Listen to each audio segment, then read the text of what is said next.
Good morning बच्चों।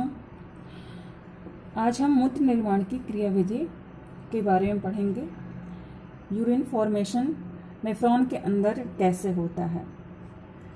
बच्चों, urine निर्माण के 3 स्टेप्स होते हैं।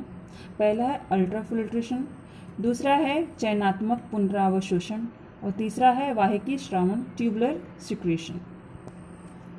तो सबसे पहले देखते हैं कि अल्ट्राफिल्ट्रेशन बच्चों यह रीनल कार्पसल्स में होता है, वुमेन संपुट और केशिका गुच्छ में ग्लोमेरुलस में होता है।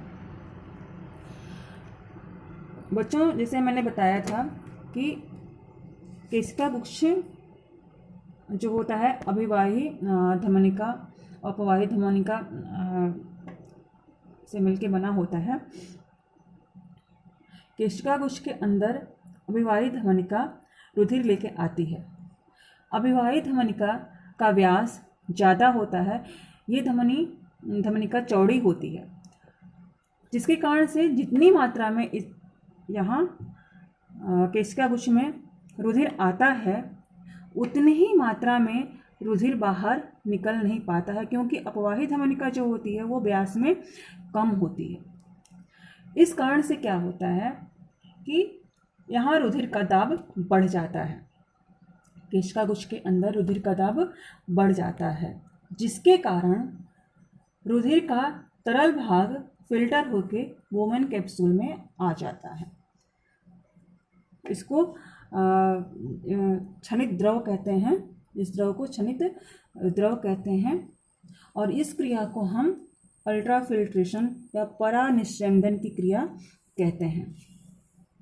बच्चों, इस क्षनिक द्रव में जो क्षण के यहाँ वोमेन कैप्सूल में आया हुआ है उसमें पानी, ग्लूकोज, अमीनो अम्ल, आयन जैसे सोडियम, पोटेशियम, कैल्शियम और लवण, बाइकार्बोनेट लवण, यूरिया और यूरिक अम्ल पाए जाते हैं।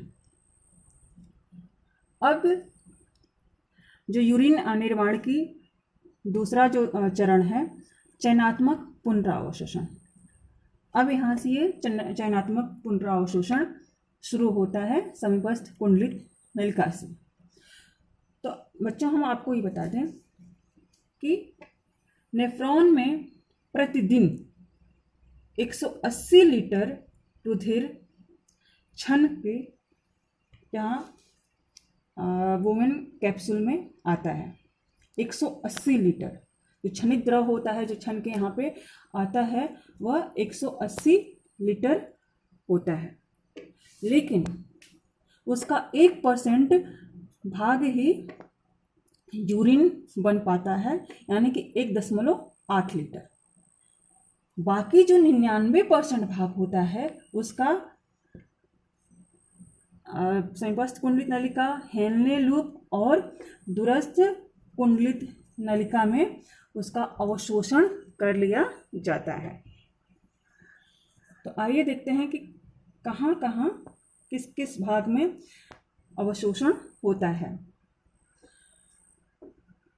जो ये समीपस्थ कुंडलित नलिका है, यहाँ क्षणिक द्रव का 65% जो भाग होता है वह परिनालिका जाल, जो रुधिर केशिकाओं का जाल होता है, उसमें अवशोषित कर लिया जाता है। इसमें लाभदायक जो शरीर के लिए हमारे लाभदायक होते हैं, जैसे ग्लूकोज, अमीनो अम्ल, कुछ लवण होते हैं, पानी, ये अवशोषित कर लिया जाता है और रुधिर केशिकाओं में यहाँ से ये चला जाता है। हेनले लूप में पानी, जो शेष पानी होता है यूरिन में जो बचता है, वो जो पानी है वो हेनले लूप में अवशोषित कर लिया जाता है।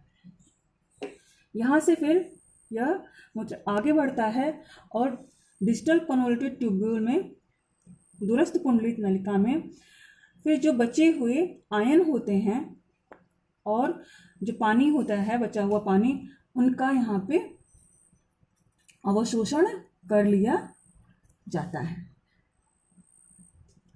इस प्रकार बना हुआ यूरिन फिर संग्रह नलिका में चला जाता है। ये हो गया चयनात्मक पुनरावशोषण। तीसरा इसका जो स्टेप है, चरण है, वह वाहिकी श्रावण, ट्यूबुलर सिक्रीशन।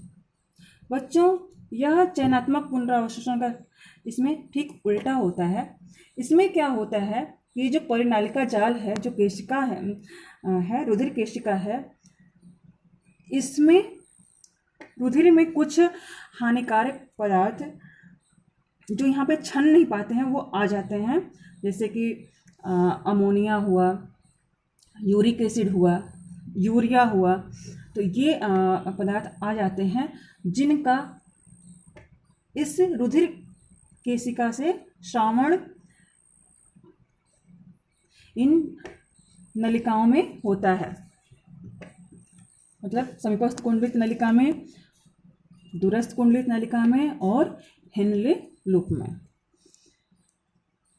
इसको हम बोलते हैं वाहिकी श्रावण। तो आइए देखते हैं कि किस किस नलिका में कौन कौन से पदार्थों का श्रावण होता है।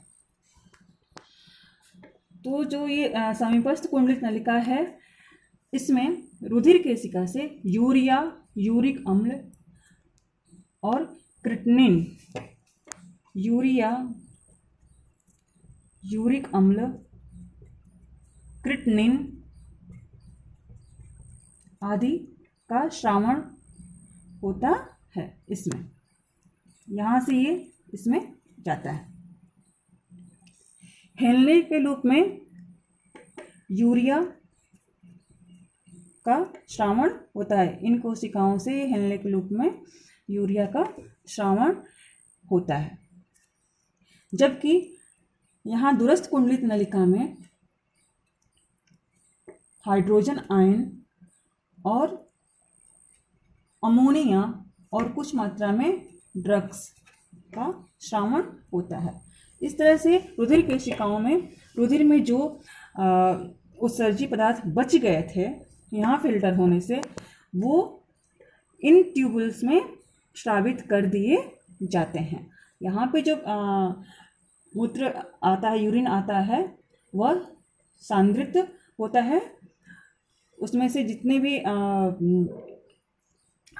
हमारे शरीर के लिए जो लाभदायक चीज़ें होती हैं उनको अवशोषित कर लिया जाता है, और जो रुधिर में उत्सर्जित पदार्थ बच जाते हैं उनका इनमें श्रावण कर दिया जाता है।